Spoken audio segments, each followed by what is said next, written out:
good morning on this fine Sunday. There's nothing more infuriating than that when you get these degenerates, whatever they do, whether they in the streets, gambling, hustling, mostly these gamblers. And they think they're in control, but money dictates their control. And I get it. Everybody's trying to hustle up. Everybody's trying to flip a dollar, get some more coin. I'm all for it. But don't underestimate time management and money management. It all ties in. What you think is frivolous dollars that you can spend, what you say is in your budget, that's fine. That's your personal budget. If you want to blow it on gambling, have at it.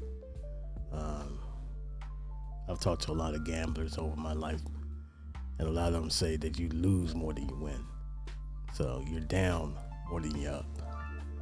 And so that's something you have to be mindful of. And it can take hold of you. It's a disease. A lot of people have a habit of gambling. They'll put their whole house note on the line for the thrill of the win. And that's not good.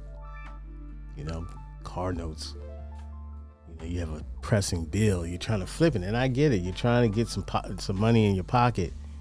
And you're trying to... get a cushion. You don't want to see your money go down. You want to see it keep rising. You want to keep it stacked. And so you do things, and this is all part of the hustle. This is all part of the game. I have urges to bet on the game here and there, but at the end of the day, like it's a local casino where I go to. I'm down there. I'm down $1.50. They won't see me again. So I'm mindful of that. Do I really want to keep throwing money away? Or do I just want to invest in other things?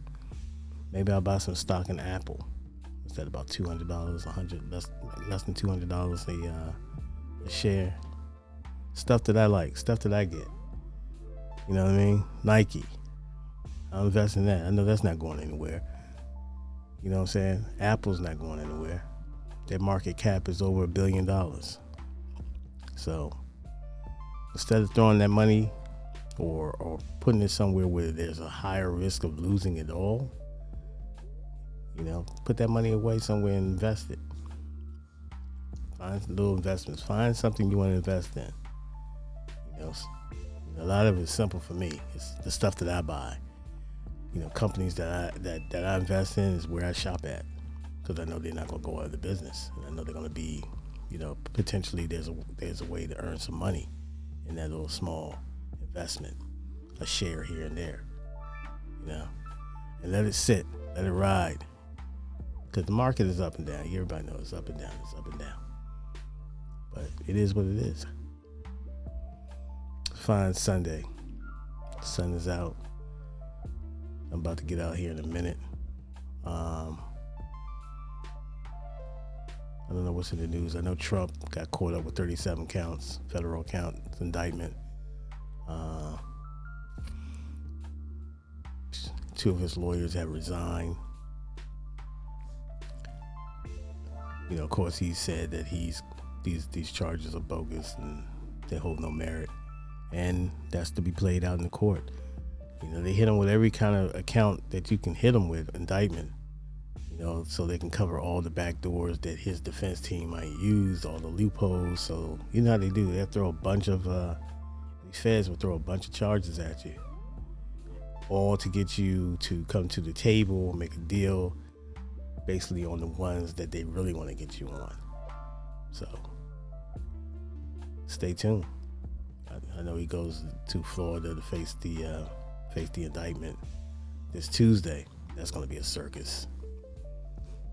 And of course, I think he's trying to angle for his trial to be in Florida, where you probably get a more favorable, it's a red state, so a more favorable judge or a more favorable jury pool. I mean, let's call it what it is. So, but if he's tried in Washington, D.C., then that's something else. That's a different one. That's a game changer. So we really don't know. Of course, he's being indicted on these top secret indictments. I mean, top secret, documents that he had casually in Mar-a-Lago, his residence, which is also a club, which is also concerning because you have so many people that has access to where these documents were being stored, or lack thereof. It wasn't secured. Anybody could have got in. There's a lot of dignitaries that come through there, foreign dignitaries, and I think reports said that they had made mention, allegedly, that there was some documents concerning the nuclear defense. I don't know if nuclear defense, but our defense and very sensitive material. Pretty, so you can imagine, now he said that he declassified a lot of these things while he was president, but that's sketchy. That's sketchy in itself. So we don't know. And I'm learning just like everyone else is, but it is alarming. We talk about national security. I can see that the government that takes these things very serious.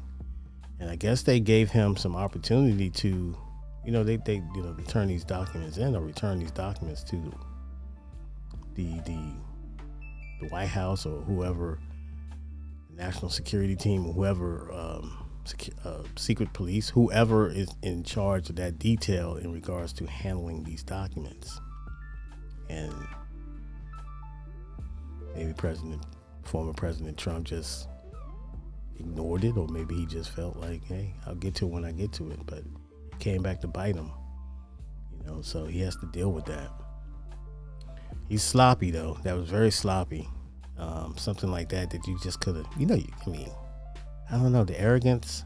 I don't know what type of advice he got on that. I'm sure. Now, he's had since this indictment, he's had 2 of his lawyers resign. And maybe they just felt, look, man, these charges, I can't, I got to save my career. I can't go out here and defend something like this that's pretty much, in their eyes, in the eyes of the law, the lawyers probably felt like, hey, they got him dead as the right, or there could be loopholes that he can get out. So I guess they felt in their mind it wasn't worth, their time or their credibility or their career defending something that's probably obviously it's going to be an uphill battle for the former president. So, but he's still going to run. He's still campaigning. Right now, I think he's the front runner for the Republican Party. So he's got 74 million votes in his pocket. He has a lot of defectors now that's coming out, like Tim Scott, Doug Christie, Ron DeSantis, Nikki Haley. That kind of, it's amazing because they were all pumping him up. They were lockstep in everything he said publicly. They were lockstep in his narrative and his mandate. But now they're running for president, so you're going to get that. There's still kind of some hesitancy in regards to them fully putting them on blast, but I guess they're waiting to see if he's they're waiting. I guess they're strategically just dropping little breadcrumbs in regards to how they're distancing themselves away from the former president. Trump is a character, man, and arrogance will get you all the time. And we'll see what his defense is, but it is a daunting task.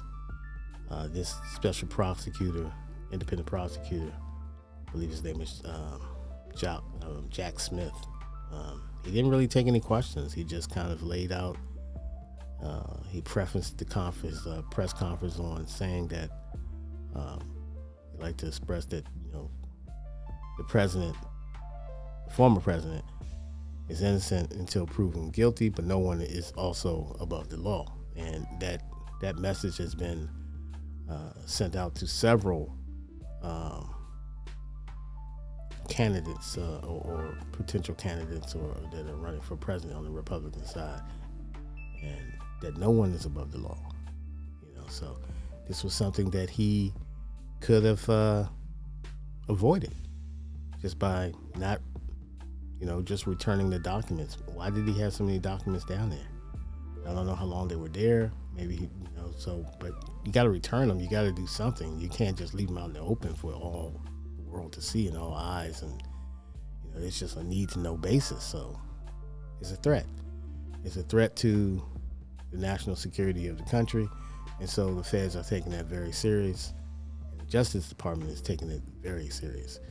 And Merrick Garland, who's been accused of just being lackadaisical on his job, he appointed the special prosecutor in Jack Smith. And so you haven't heard a statement from him. I think he's just going to refer everything to the special prosecutor. President Biden also made a brief statement in relation to the topic in hand, and he just said he doesn't know. He has no comment regarding the case. Of course, he's not trying to, during this political season, he's not trying to, put himself in a position where, he's the sitting president, and these charges is on his main rival. So he's trying to distance himself as far as being involved with that. Let the process be the process, and we'll see what happens as the case goes forward and further investigation. So that's where we're at. And of course, the conservative media is having the field day. They're deflecting, saying, "Well, what about?" This is all in regards to, in reference to Hillary Clinton's emails, that this got started because of those emails. And, this all, they're trying to link it back to, deflect it back to Biden. Then they talk about Hunter Biden. Like I said before, majority of these politicians have some sort of corruption in them. Now, as to how much corruption, I'm not an investigator. That's not me to say, but they all corrupted one way or the other. And we can pick and choose who we want to go after. But as far as Trump, he's so sloppy with these documents, and like I said, arrogance, that, look, man, you put yourself in the bullseye. So, amongst other things. So this is the big one. This is the one that he could seriously face some jail time, because no one is above the law. No one. So that's where we at, folks. America. All right. Anyway, take care. Enjoy yourself. I'll come back on later this afternoon. I got some errands to run, and I want to enjoy some of the sunshine out here. It's beautiful out here. Peace and prosperity, peace and love. Peace, peace, peace, peace, peace, peace.